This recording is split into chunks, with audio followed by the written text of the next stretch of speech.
So, people often make comments regarding the dogs and say, boy, that must cost a lot of money. And it does. It does for sure. Maybe not as much as you think though. I mean, life's always a question of choices. So if you don't spend your money on A, well, you spend it on B. Come here, though. Let's get this up. If you don't spend it on A, you spend it on B. So, I mean, if I didn't spend it on the dogs, I'd spend it on something else. I mean, spend it in another car, or spend it in restaurants, or people have all these things they spend their money on. You can't take it with you. The meat just happens to be dogs. And you can save money on the dogs by economy of scale. If these dogs are all fed meat, buy it in 50-pound blocks. It's less expensive than kibble, better than kibble. Buy kibble also, but buy kibble, I buy it by the pallet load. So you're not buying one bag for $80, you're buying like 40 bags for $40 each. So things like that add up. Now, certain costs with dogs that people don't think of, one thing is insurance. If you have a lot of dogs, something goes down, well, you have to have the proper home insurance. That's more complicated than you can think. That could be really complicated. A lot of companies don't insure. As soon as you're not in the norms, you're not standard, well, they try to get that extra drop of blood from you. So it's not just the cost of the insurance, it's actually finding somebody that will insure you. Mushers have had a bad name a few times because you have these people who have sled dogs, but they're not mushers. And what they do is they don't think they have a dog, they think they have a fur baby, and they don't take care of their dog properly. And first thing you know, you have a sled dog attacking a baby or something.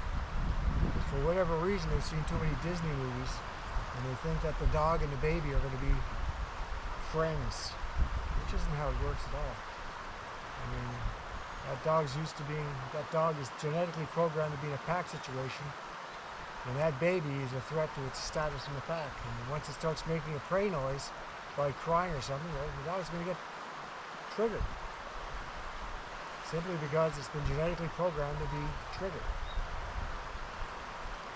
People seem to always forget that every living creature has thousands of years of genetic program built into them, and you just can't get rid of that.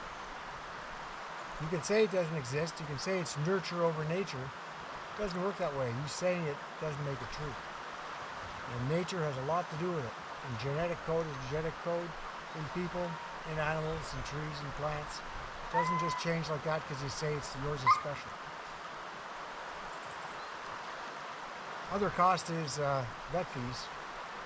Now obviously, when you have several dogs, you don't do the same kinds of vaccinations that you would have if you had one dog. And the only vaccination I give these dogs once they're adults is rabies. So, story time about spending money on dogs. Anyways, dog's running around the yard here, steps in a hole or something, breaks a leg. We're talking $2,000 pretty well, titanium splint, the whole rigmarole. Patch a dog up, dog's fine. That happened, let's say in the springtime. New Year's Day, nighttime, we're going for a night run. Got the lights on the sled, got the battery pack to light up the lights. You know, we're gonna be in the bush, dog sledding, ring in midnight, New Year's. All of a sudden, talking and not paying attention too much, and dog's not acting right. Don't really know what happened. Dog's just not right. So put the dog back in the truck, and not too sure what happened. Did our run. Put the dog back in the truck because it wasn't acting right, and did our run. And then a couple of days later, dog has a seizure. And a seizure. And a seizure. Dog was epileptic. Too much line breeding. Defect came out. That was the end. Put the dog down.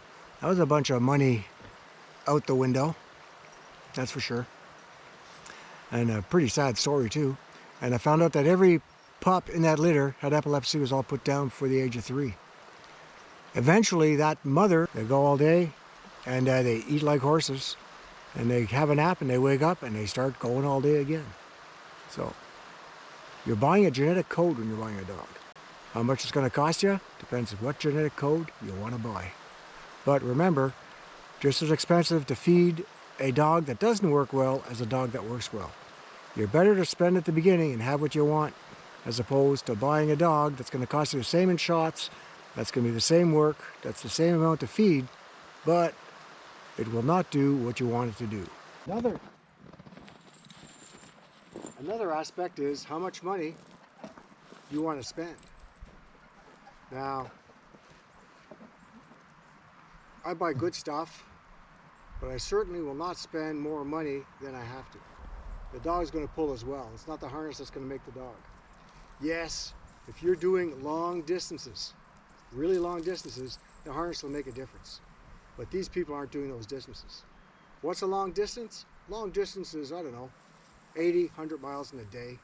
Unless you're doing that, you don't need about the cost of keeping sled dogs.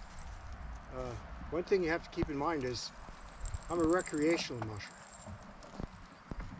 To a certain extent, I don't know if we're a rare breed, but definitely a very different person than a racing musher.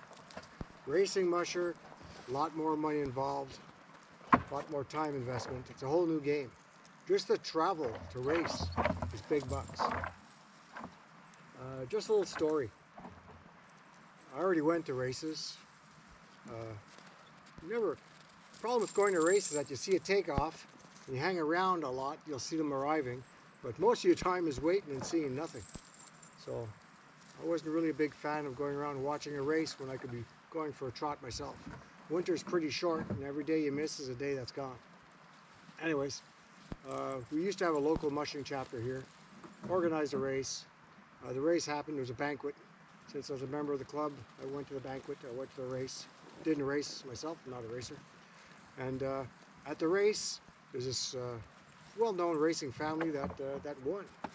Okay, and they won all kinds of prizes. And as usual, there's cash prizes, which are never a fortune, but there's also prizes that they give that you can pick up, you know, like things that you can use. And in the kids' race, one of the racing family, one of their kids, placed first. So he had first pick of any of the gifts on this table. And there was a lot of cool stuff for a kid. Well, there's a lot of stuff that a kid would pick up and say, that I want that. Well, this young fellow went up and he's examining everything, and he first praised, and his family's really happy with him and everything. That he won first praise. It's a celebration going around. And he must have examined all those gifts for 5 or 10 minutes while everybody was talking and waiting for him to pick his gift so the next person could be called up. And that's the time we saw him watching, not the time he was watching before the ceremony even started, because the gifts were there for everybody to see before the ceremony started. Anyways, after some pondering and going back and forth between one item on the table, and I don't remember what it was, I think it was some kind of a knife, I'm not sure, he finally went and he picked up a bag of dog food. He had a hard time picking up that bag of dog food. It was, 20-pound bag. And I don't know how old this young man was, but he wasn't that old.